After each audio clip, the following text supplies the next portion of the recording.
Hi, and welcome to Disciple Bible Study. My name's Kip McClurg, and I'm one of the pastors at Vestavia Hills United Methodist Church. This is our new attempt to help small groups learn digitally and to learn virtually. This video has been designed for use with Zoom or WebEx, but we also encourage you to know that Disciple Bible has a long history in Methodism, and the study guide, leader's guide, and DVDs that are put out by Cokesbury are also excellent resources. What we're using really is a supplement to this, but if the real learning is from the reading of Scripture and from the ideas that come from the study guide. And so we encourage you to get a copy of those and use those. Those are used on a daily basis as a part of Disciple. But we're hoping that this teaching tool will help us all learn things a little bit easier in a little bit different format that helps us as we do things virtually. So I say welcome, and I'm looking forward to being with you the next few weeks.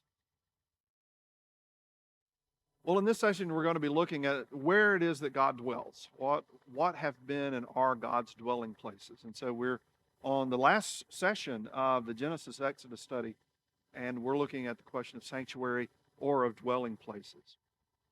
When you start asking where does God dwell, the earliest place that you find a structure is actually what we call the Ark of the Covenant.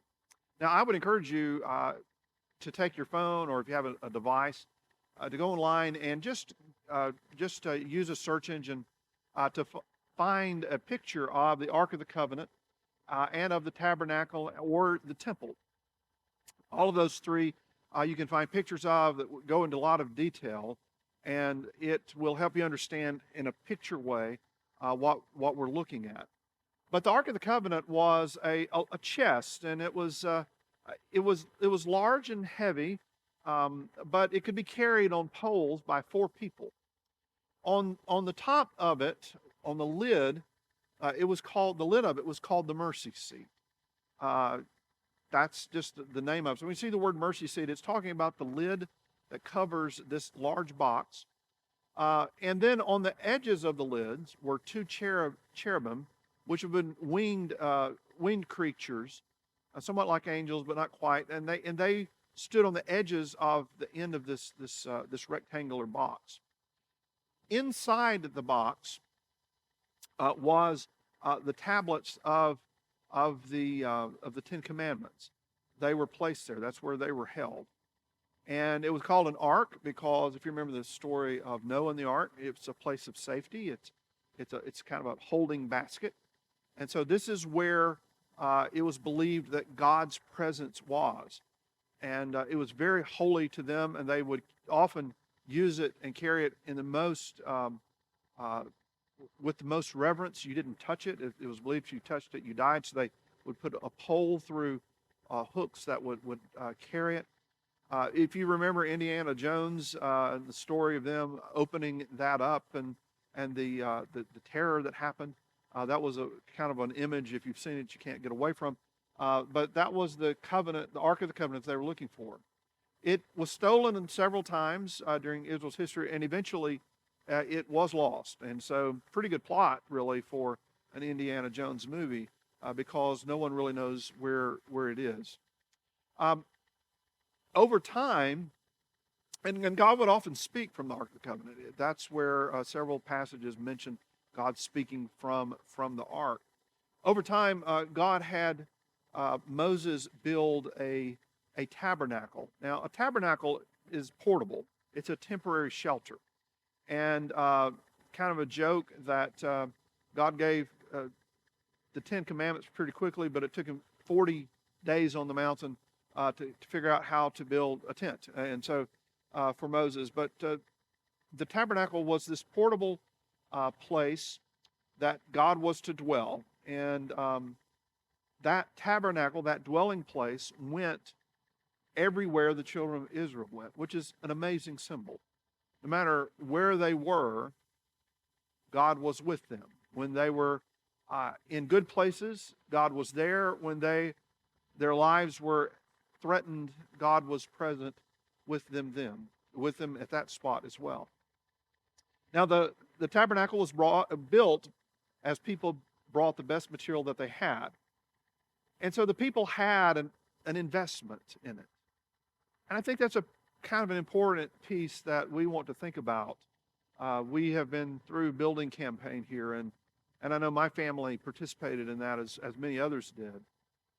And when you go into a building that you helped in some small way pay for, there's a certain sense, not so much of ownership, because we gave that money to God, but there's a certain sense of joy and belonging that I helped be a part of this. There's a part of me that's a part of this. And so as the people made the tabernacle, they all invested in it. It was a part of them. It was important to them. It was 150 feet long and 75 feet wide and 15 feet high. And in the middle, or in the center, towards the middle, was an area that was called the Holy of Holies that was cube-shaped. And in the Holy of Holies was the Ark of the Covenant. And no one really went into the Holy of Holies very often, but the Ark stayed in there. And there was a veil that reminded the people of the veil that Moses wore to shield his face from the bright glory of God and that radiated from Moses' face. And so the Holy of Holies had this veil across the front of it that would shield them from seeing God. There's a lot in the New Testament about the veil, and we know the veil of the temple was rent. The book of Hebrews talks about the veil and Jesus being the veil. In other words, Jesus being sort of the entryway into the holiest part of God. And there's a lot of New Testament symbolism that comes from this idea of the veil that made for the Holy of Holies. Well, now let's pause and discuss these ideas and look at some questions together.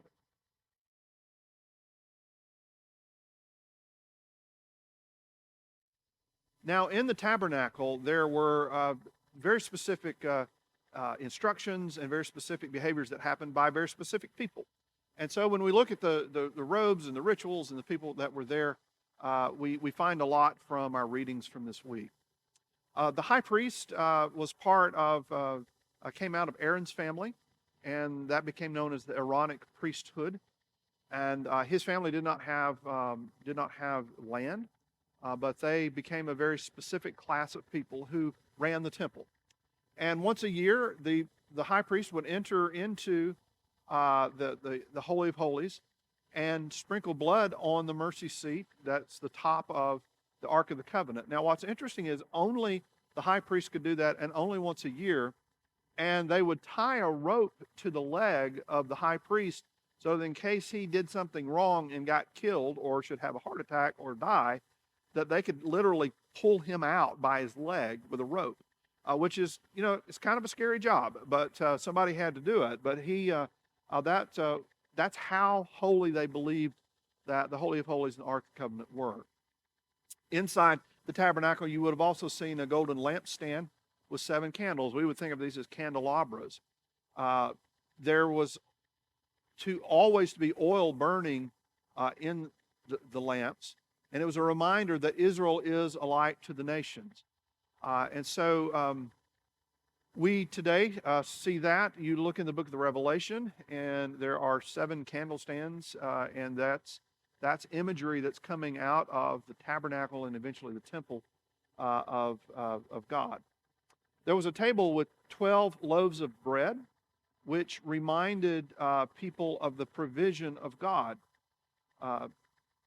There's a story in the Gospels of Jesus one day going in, and I think we have some questions about those, and eating what was called the showbread. And very interesting, again, how the New Testament puts a different lens on how we interpret the Old Testament.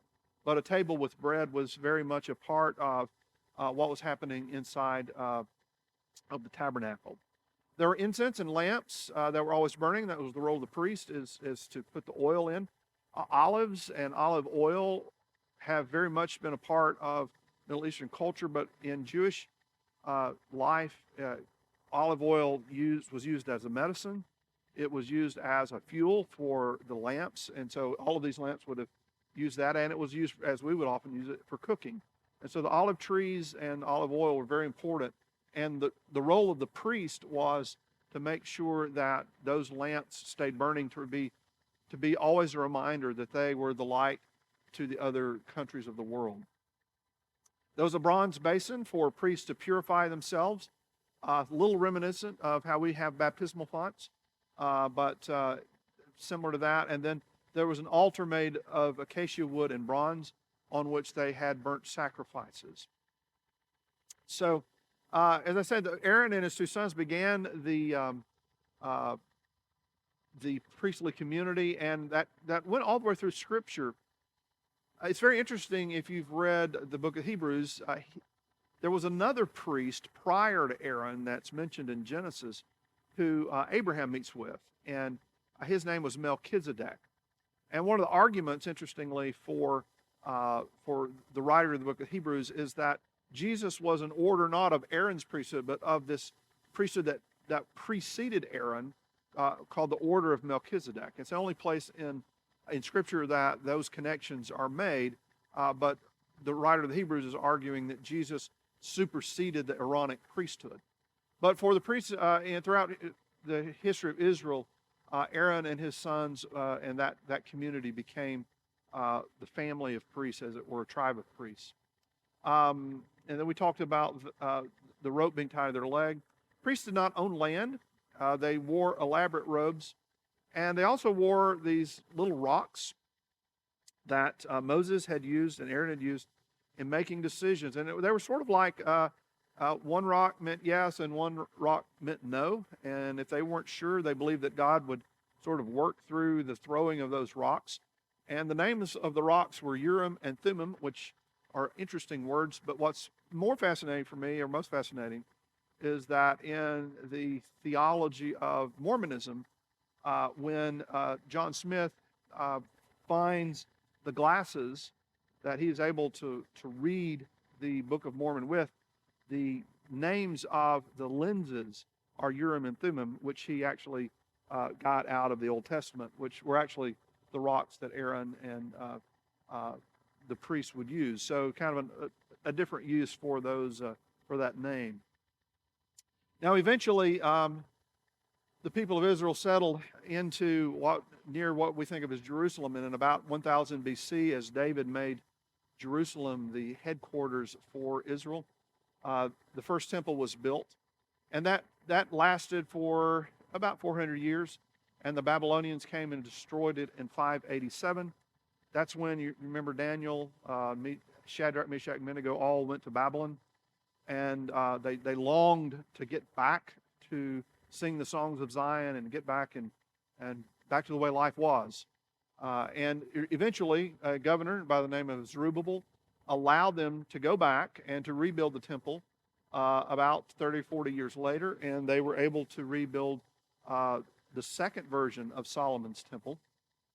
That version lasted quite a while, but in 20 BC, which kind of in time, that's about 15 years before Jesus' birth, Herod, who, if you know Herod the Great, built an amazing number of structures that still exist.